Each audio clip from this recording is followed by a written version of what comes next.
CNN.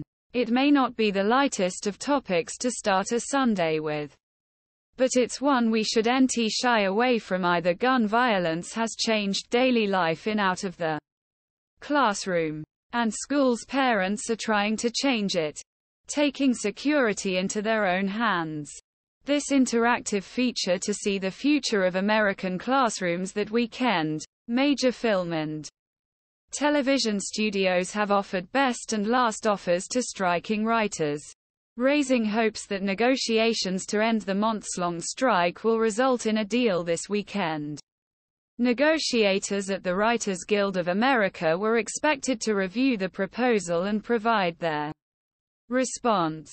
New Jersey Gov. Phil Murphy and other top Garden State Democrats are calling on Sen. Bob Menendez to resign. It's a sign of how quickly the senator's political support could drain following his shocking indictment on federal bribery charges. Ophelia, now a post-tropical cyclone, is moving up the East Coast, bringing heavy rains, threats of flash floods and dangerous waves from North Carolina to New Jersey.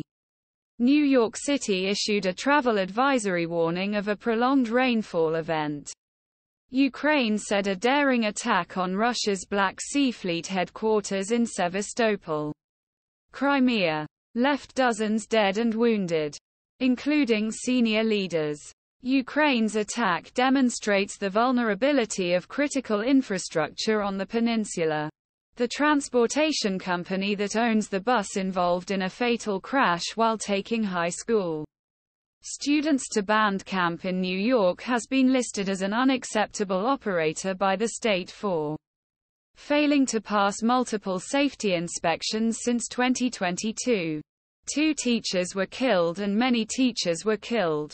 Students were injured in the accident. Next week, the U.S. government will restart a program provide free at-home COVID-19 testing to Americans as new variants continue alarm health officials. To order up to 4 free tests, go to covidtests.gov.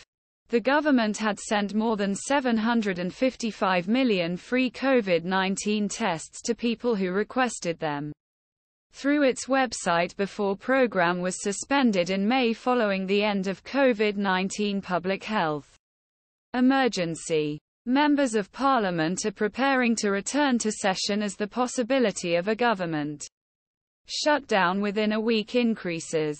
Late last week, after Republican conservatives once again thwarted spending plans, handing GOP leadership an embarrassing defeat for the second time in a week. House Speaker Kevin McCarthy sent his members home without a clear plan to revert the impending shutdown. And once again, former President Donald Trump will not be able to attend. He will instead travel Detroit and speak to an audience that includes current and former union members, according a source familiar with his plans.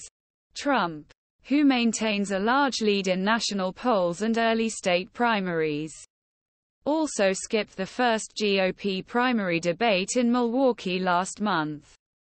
The third debate will take place in Miami on November 8. CNN will join the Max streaming platform. The NE